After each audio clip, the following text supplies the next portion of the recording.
How's it going, guys? Today we'll be installing an access port in my Focus ST. Still waiting for my downpipe and my intercooler before I get too crazy and go ahead and send off for the custom tune and get everything set up for my car specifically. We are going to be hiding some cables in the vehicle today for the access port, so we're going to be pulling off a side panel and stuff. I'm going to show you guys how I'm going to do that on the driver's side. It's all simple. The only tool I'm going to use, the only tools I should say, are my trim panel tools. I always link those below my videos, but really I don't need any other tools for this. So that's what today's video is going to be.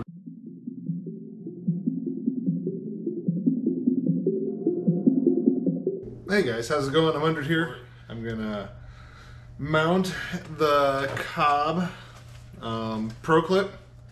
I've got the one that's actually for the Focus ST. It goes up on the pillar. It's this thing right here. It just kind of clips into the pillar, and then the access port mounts to that part right there. So I'm going to install that, and then we're going to actually run the cabling for the access port kind of up through the dash here, out of the way.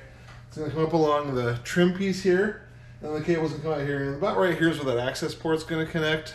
And that's where I'm going to have it mounted. So that's what I'm going to do today. Super simple, not very difficult, but it's a nice way to clean it up and make that access port look really good inside of the car. And the clip, the mount, it comes with a alcohol pad. You just tear it open, and then inside is just a little pad to kind of wipe down the surface area. There is adhesive on this mount. It's like a little strip here and a little strip here. So when you clip it on, it's going to actually stick there. And then in order to mount this, there's this little rubber piece right here. You got to kind of pry that back a little bit, and this part slides up under there, and then we're going to just snap it into place here. I'm just going to peel off the little protective paper covering that covers up the adhesive. So that way when we get it up in there, we can just snap it right into place, and you can just use your fingernails honestly and pry this piece up. It's not very difficult. And then when you get it where you want it, it just snaps up kind of over the top piece and connects on to the trim kind of right there. And just like that. And then this is what it looks like when it's installed. You can see this is the little rubber piece. You kind of just pry up here, slide the one side here, clips into place, and then you push up on this, and it snaps up above the other piece of the trim here. I did have to pry it back a little bit to get it to snap into place, but then there's some adhesive on the top here and adhesive on the bottom there. It's going to hold it to that pillar along with the little clips that just kind of clip on there. But then now you just take your access port, it mounts right here. Like I said, I'm going to run my cable up through the trim piece behind the pillar over here. Just have the cable come out here to connect to my access port there. And then in these cars, the OBD access port is right here behind this panel. We're just going to pop this panel off and get to that OBD port, which is right back there. So that way we can unhook it, kind of push it back in there so we can keep the cable run behind there. So then on here, there's just this little hole you can grab, and that thing just pops down. And now right in here, you can actually see the access port, and it looks like it might just actually have a little couple clips on the side of it that you can just squeeze in. Yep. And then just push it back through there. So that way it's out of the way. So we're going to do that quick. And then what I'm going to do is I am going to take my trim tool here, and there's a couple little tabs on each side. I'm just going to pry those tabs in on each side. There, it allows me to now drop my OBD tool back in there, or my port. So now I can pull it out and get the cable connected to it, and then we'll run the cable, like I said, up in this trim piece here. In order to do that though, I am going to pop off this cover here to get quick access to that. So let me get that out of the way, and again, just trim tool is going to be able to pop this right off and get it out of the way there. And we're going to start by pulling off this piece here, kind of just pull it back. This is actually where it separates right there. And it just kind of connects on with this little channel onto this piece that sticks out.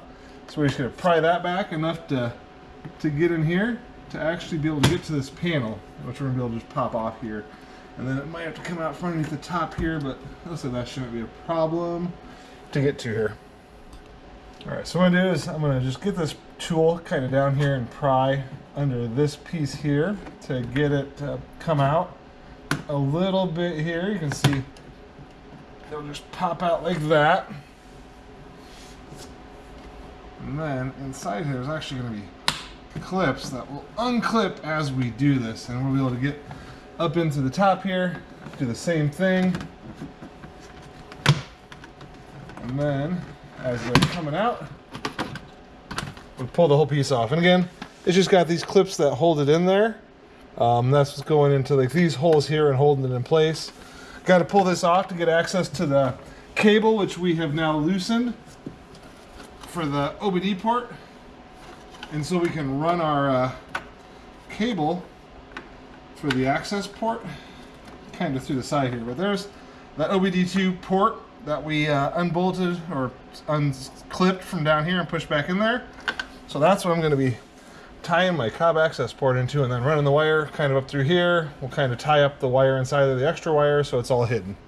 So now what we've done is we've tied that access port on right there. It's plugged into that OBD2 port. So now I can take this, I'm going to figure out how much of this cable I need to run up along the back side of here to give me what I need, which honestly isn't that much. It's going to be about that much right there. So I'm going to tie all this back together, and it's all going to just get pushed down in the body of the car right there in the cavity. And then now, as you'll see, the trim piece is back on there flush. The cable just comes up here behind it off to the side, and then it's just going to plug in right here so I don't have a bunch of extra cable. And the reason you've got to do it this way is because with something plugged into the port right here, you can't close that door.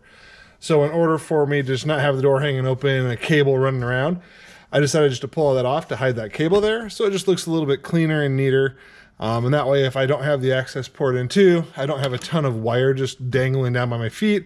It's just up here through the dash piece. And at some point, I may do something a little bit different still to see if I can route it up this way or something. But for now, that's going to work really good for me, as I plan on leaving that access port hooked up most of the time while I get it custom tuned and everything and do some more mods.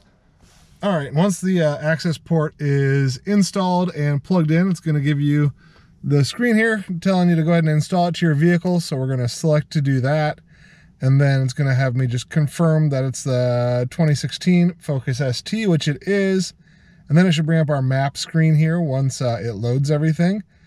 And it comes with some default maps. You can install the anti-theft. Stage 0 is essentially the stock tune.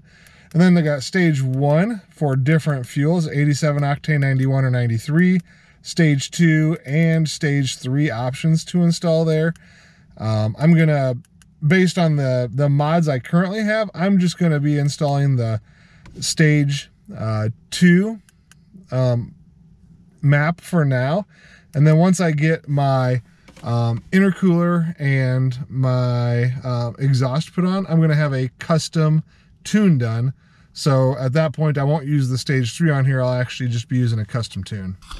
And I do have access to 93 octane at one gas station. It's kind of out of the way for me to go to around here. Everything else carries 91 or E85. So I will be getting an E30 tune done when I do my custom tune. But for now, I'm just going to install the stage 2 for the 91 octane here. It's just going to be the one I downloaded from the Cobb website through the Accessport app on the computer.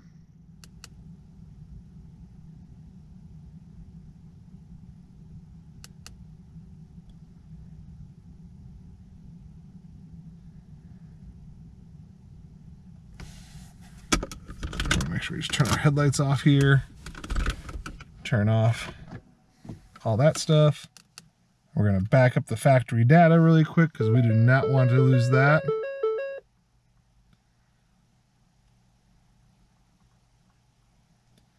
And then I did hook up a little battery charger while it's doing this.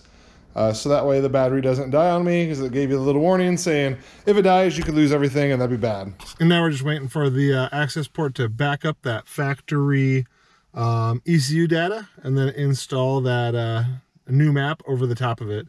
And from what I've read, this the stage 1 and stage 2 tunes give the car quite a bit of pickup, even if there were like if it was just a stock car, which I've got intake, blow-off valve, couple other things done to it for bolt-ons so far. And like I said, I've got my downpipe coming and my front-mounted intercooler coming. Those are really the last two things I need to do before getting a custom tune to take advantage of everything I've got in there now and do that E30 tune. So watch for some more videos coming soon with that stuff. Just waiting for those parts to show up, and once those arrive, I'll be installing the that downpipe. I'll be installing the intercooler. I've got the big mouth intake that goes behind the grill. It just looks really cool. And then see what this car can do. I do have some more videos coming up with my Corvette as well shortly. Just a couple things I'll be doing to that. Maybe we'll get lucky and have that thing running soon too. But I do have a couple of just little things I'm going to do on that. Some trim pieces I'm going to replace and stuff like that. I'll make some videos of. Get those uploaded to YouTube. But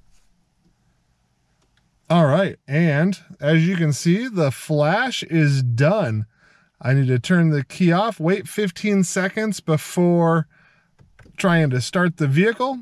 But I'm going to go ahead and turn it off, get out, take the battery charger off of the battery, get the hood closed down, so I'll have way more than 15 seconds, and then we'll get it started out. I'll take it for a quick test drive. Nothing crazy. I'm not going to go racing around or anything. Just want to make sure everything works good. All right, and now that we've got the map installed, we are monitoring a couple different things. I'm going to monitor like things like boost pressure, the octane adjustment ratio, just to see where that's at, the charge air temperature, to see how much heat soak there is really.